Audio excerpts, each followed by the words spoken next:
옆에 계신 분들과 한번 반갑게 인사하겠습니다. 반갑습니다. 잘 오셨습니다. 이렇게 한번 인사하도록 하겠습니다. 그리고 우리 들으신 찬양대로 한번 인사하겠습니다. 주님만이 우리의 소망입니다. 이렇게 인사하겠습니다. 주님만이 우리의 소망이십니다. 네, 잘 지내셨죠? 드디어 날씨가 좀 풀렸습니다. 내일은 더 따뜻하답니다. 원래 지난 목요일에 눈이 엄청 많이 온다고 했었는데 거의 안 내리게 점점 줄더니 어제부터 조금씩 날이 풀려서 지금은 그래도 밖에가 훈훈한 것 같아요. 그래서 이제 내일부터 기온 많이 올라간다고 하는데 다시 또 주말에는 또 조금 추워진다고 하니까 이게 뭐 사만사온이라 그러잖아요. 아마 왔다 갔다 할 것 같은데 봄이 오려면 좀 기다려야 하지만 그래도 여러분 다행입니다. 그래도 여전히 감기가 심해서 기승을 부린다고 하니까 각별히 건강에 유의하시고 모두 강건하게 지내셨으면 좋겠습니다. 지난주에 저희들은 믿음의 여정 60번째 시간으로 곤란한 논쟁 두 번째 제목으로 말씀을 살펴보았는데 부활을 믿지 않는 이 사두개인들이 얼토당토하는 그 형사취수법에 대한 질문에 대해서 주님께서는 지혜롭게 대답하셨습니다. 하나님은 산자의 하나님이시다라는 그 대답을 통해서 부활이 반드시 있고 확실하고 실제다라는 대답을 하신 예수님의 모습을 살펴보았습니다. 그래서 이 땅에서의 살아가는 삶뿐만이 아니라 앞으로 다가올 천국과 영생과 부활에 대한 삶의 소망과 그런 기대들이 얼마나 중요한지를 생각하면서 이 땅에서 살아가는 삶을 성실하고 신실하게 감사함으로 살아야 된다라고 말씀드렸습니다. 오늘은 믿음의 여정 61번째 시간으로 마음이 문제라는 제목으로 말씀을 나누겠습니다. 주님께서 이 시간을 통해서 귀한 음성으로 우리들에게 들려주셨으면 좋겠습니다. 우리가 인생을 살아가면서 여러분 어떤 것이든지 평가를 받는다는 것은 굉장히 부담스러운 일입니다. 그래서 대표적으로 학생들은 성적표를 받았을 때 공부를 잘했으면 빨리 보여드리고 싶고, 그죠? 그래서 칭찬을 막 받고 뭔가 리워드를 받고 싶어 합니다. 하지만 대부분의 경우에 그렇지 못한 경우가 많기 때문에 어떻게든 성적표가 나오면 보여드리지 않기 위해서 옛날에는 우리나라 도장을 받았죠. 그 도장을 몰래 찍는다든지 뭐 이런 일들이 있었습니다. 저는 그러지는 않았는데 한번 되게 혼난 적은 있었던 것 같아요. 여러분 제 공부 되게 잘할 것 같이 생겼어요? 네, 복이 있습니다. 네, 지금 예라고 한 분을 복이 있는데 제 동생이 공부 더 잘했어요. 근데 하여튼 처음에 너무 안 돼가지고 제가 생각보다 공부를 너무 안 돼서 성적표를 딱 보여드렸는데 저희 어머니 너무 실망을 하셔서 진짜 굉장히 괴로워했던 적이 많이 있었습니다. 여러분들도 아마 여러분 자신도 그럴 거고 자녀들도 그런 경우들이 있었을 겁니다. 진짜 별거 아닌 것 같지만 다른 사람들이 자기에 대해서 평가하는 말을 예민하게 받아들일 수밖에 없는 것이 우리 인간인 것 같습니다. 그러니까 아닌 척하고 다 초월해서 초연한 척해도 그 사람이 이러저러 하더라 라는 말을 누군가를 통해서 들으면 진짜 별거 아닌 것 같은데 막 기분이 엄청 좋아지기도 하고 완전히 낙심해서 기분이 팍 상한 것 같기도 한 것이 우리 인간들이 아닌가 싶습니다. 저도 그렇습니다. 저도 목사님 뭐가 좋아요 그러면은 남아요. 그게 귓속에 귓가에 남아서 참 좋은데 나쁜 말은 더 오래 남아요. 그걸 계속 묵상해요. 우리 오늘 교동문에서 읽은 것처럼 낮은 목소리로 읊조리게 돼요. 그게 사람인 것 같습니다. 때로는 그 사람의 깊은 곳에 마음과 동기와 관계없이 평가를 받을 때 참 억울할 때도 있고 또 심지어 과분할 때도 있는 것 같습니다. 그런데 우리의 인생과 평소의 이 생활을 하나님께서 평가하신다면, 사람들이 아니라 하나님께서 평가하신다면 어떨 것 같습니까?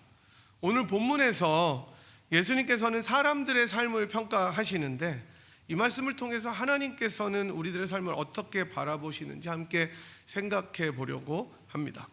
먼저 예수님께서는 모든 사람이 들을 때에 제자들에게 특별히 말씀하십니다.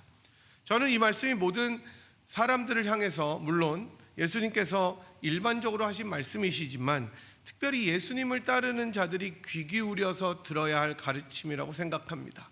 일반적인 진리이지만 제자들이 명심해야 될 가르침이기 때문에 많은 사람들이 들을 때 타겟을 제자들로 설정해서 하셨기 때문인 것이죠.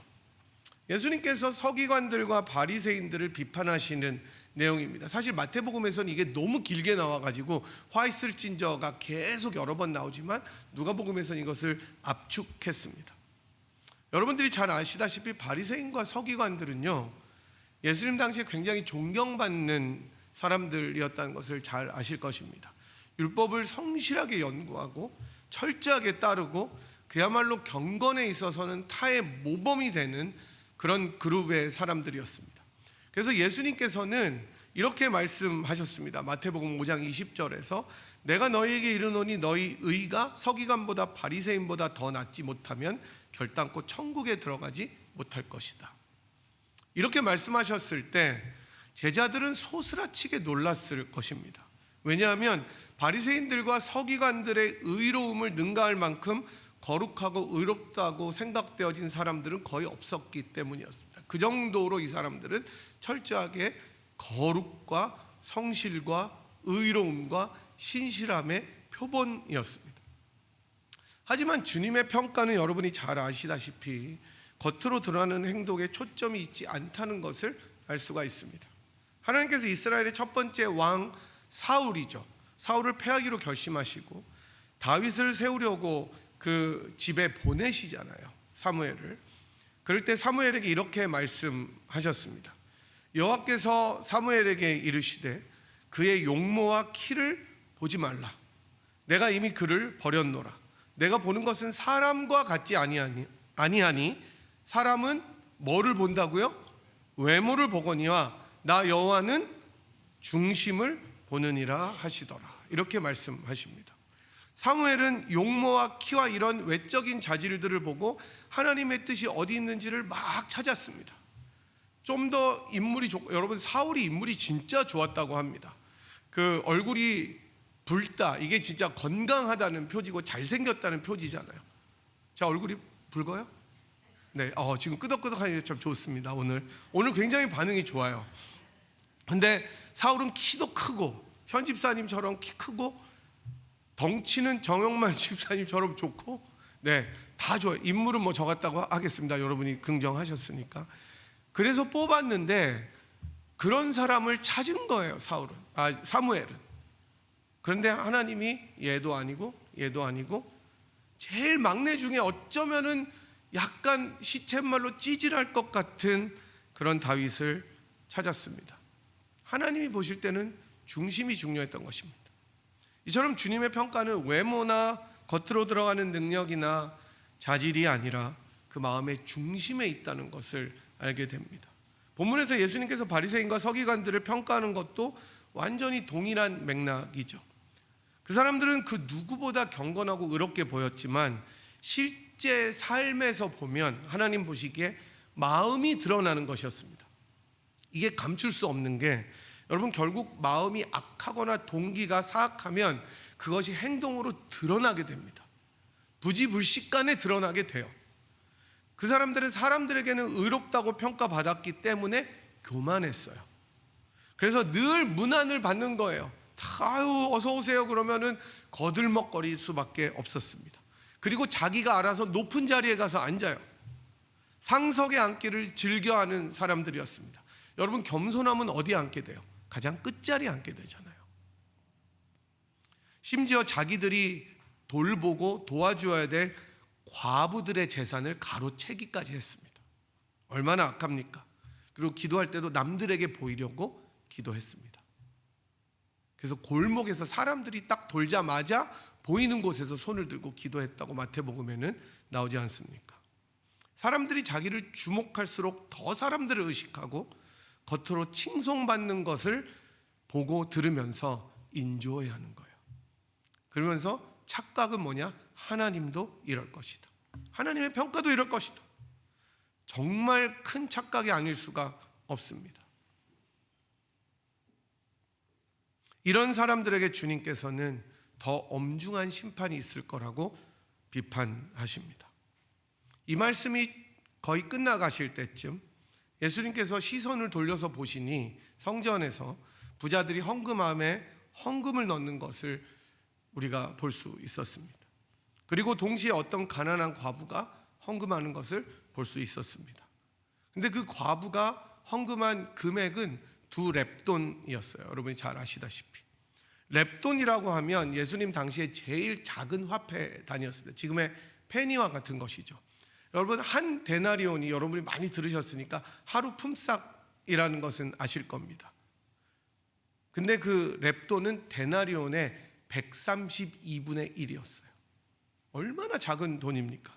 그러니까 만약에 이거를 130불을 하루에 우리가 일당으로 생각을 하면 1불 정도가 되는 거예요.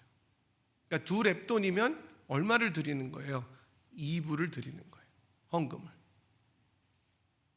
만약 이 헌금의 액수를 액면가로만 따지면 정말 부끄러운 일이 될 것입니다.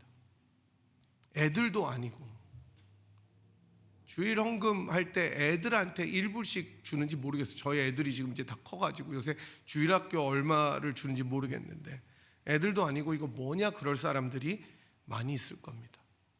거기다가 부자들이 헌금함에 넣는 꽤 많은 액수와 비교해 보면 정말로 보잘것없는 액수가 2렙돈이었을 겁니다.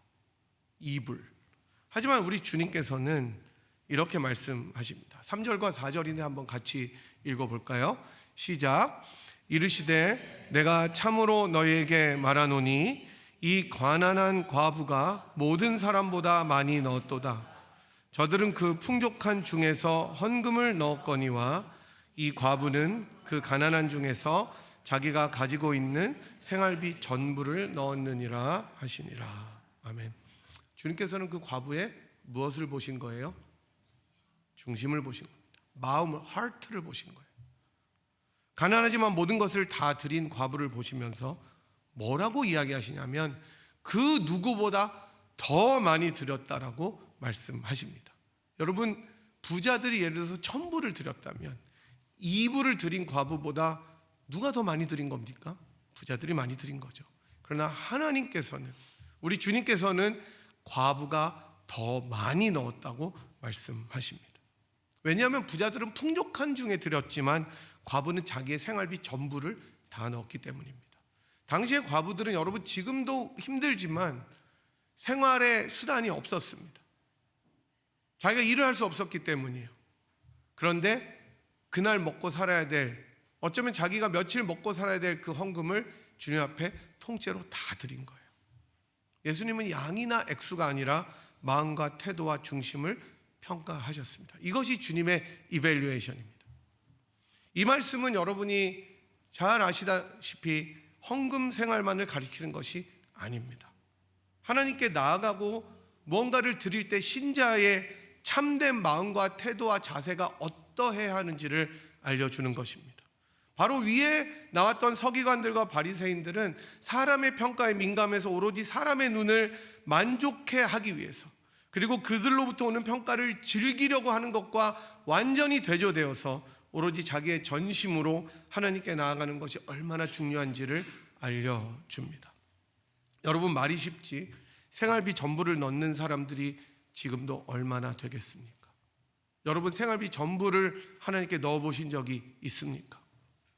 신앙은 우리가 남는 것을 드리는 것이 아닙니다. 이것은 헌금뿐만이 아니라 우리의 시간과 물질과 모든 면에서 마찬가지입니다. 여러분이 만약에 귀한 손님을 집에다가 초대했는데 밥하기가 너무 싫어요. 짜증나요. 초대 왜 해요?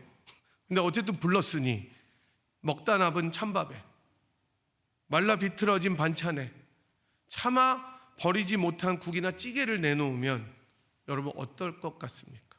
또는 여러분들이 그런 대접을 받으신다면 어떻겠습니까? 하나님께서 뭐가 부족하시기 때문에 우리의 것들을 요구하시지 않아요. 만물의 주인이시고 온 우주의 왕 되신 하나님께서 뭐가 부족하셔서 우리의 헌신과 전심과 물질과 시간을 요구하십니까? 그 중심이 자기를 찾는 것이 기특하기 때문에 여러분 그런 것 아닙니까? 우리가 자녀들에게 선물을 받을 때 여러분 왜 기분이 좋아요? 가격 때문에 그렇습니까? 프라이스 태그를 딱 보고 여러분 웃으시는 분, 자녀들한테 선물 받을 때 물론 그게 좋을 때도 있습니다. 마음이 귀하기 때문에 그런 거예요. 물론 좋은 선물을 받으면 그 마음 씀씀이가 더 깊이 느껴지고 얘가 더 애를 썼구나 생각되기 때문에 기쁘지만 어느 부모가 자식들이 마음을 다 담아서 한 선물을 불쾌하게 받을 수가 있겠습니까? 없어요. 저는 하나님도 마찬가지라고 생각합니다. 우리가 진정으로 하나님을 대접하고 모시는가 하는 것은 우리의 마음에 달려있기 때문입니다. 여러분 예레미야 17장 9절은 마음에 대해서 이렇게 이야기합니다. 만물보다 거짓되고 심히 부패한 것은 마음이라 누가 능히 이를 알리오마는. 사실 인간의 마음이 원래 이렇습니다. 하나님께 나아갈 수가 없는 마음이에요. 그래서 우리가 10길 물속은 알아도 한 길 사람 속은 모른다고 하잖아요. 어느 날 같이 만나서 너무 좋은데 그 사람이 내 욕을 하고 다닐 수 있고, 앞에서는 인상을 팍 쓰고 있는데 알고 보니까 그 사람이 열렬한 팬일 수도 있는 거예요. 우리가 우리 자신들의 마음을 살펴보아도 얼마나 이렇게 부패할 때가 많은지 모릅니다. 그래서 주님께서는 선한 사람은 마음에 쌓은 선에서 선을 내고 악한 자는 그 쌓은 악에서 악을 내나니 이는 마음에 가득한 것을 입으로 말함이니라 라고 말씀하십니다. 단순히 언어 생활뿐만 아니라 그 마음에 가득한 것이 입으로 표출되기 때문입니다. 사람은 자기가 관심이 있는 것을 말하게 돼 있어요. 사람은 자기 마음에 가득 쌓인 것이 언젠가는 입으로 나올 수밖에 없습니다. 우리 중에 그 누가 나는 마음이 너무 깨끗해 라고 할 수 있겠습니까? 누가 사람들의 그런 평가에 완전히 초연하다고 할 수 있겠습니까? 그리고 누가 내가 깨끗하기 때문에 하나님 앞에 설 수 있다고 말할 수가 있겠습니까? 바로 이런 저희들을 위해서 예수님께서 오신 것입니다. 그 마음의 정욕과 뜻대로 행하던 사람들을 위해서, 그들을 저버리고 벌 주시기 위해서 오신 것이 아니라 그들의 마음을 돌이켜서 새롭게 하시려고 주님이 이 땅에 오신 것입니다. 그리고 우리 주님께서는 그 과부가 2렙돈을 드린 것보다 훨씬 더 우월하게 자신을 하나님께 완전히 드리셨습니다. 하나님을 향해서만 드린 것이 아니라 만물보다 부패한 마음을 가진 저와 여러분 같은 죄인들을 위해서 자기의 물과 피를 쏟으시고 옆구리에 창을 받으시고 모든 모욕을 다 당하시고 자기의 생명을 아낌없이 주셨습니다. 바로 이 예수 그리스도의 헌신과 들이심으로 인하여 저희가 새로운 마음을 가지게 된 거예요. 여전히 우리들을 살펴보면 거짓되고 부패함, 이 죄악들이 마음속에 남아있지만 그리스도의 보혈의 능력으로 날마다 새롭게 성령으로 인도하시는 분이 바로 우리 주님이시기 때문입니다. 제가 얼마 전에도 이 가사를 한번 읽어드렸는데 찬송가 149장 4절 저희들이 끝나고 부를 건데 이 4절의 영어 가사를 번역을 한번 해보았습니다. 우리나라 번역과는 완전히 다른데요. 이렇게 나옵니다. Were the whole realm of nature mine, that were a present far too small, love so amazing, so divine, demands my soul, my life, my all입니다. 이것을 한국말로 번역을 했더니 이 세상의 자연의 모든 영역이 내 것이라 하여도 주님께 바치기는 너무나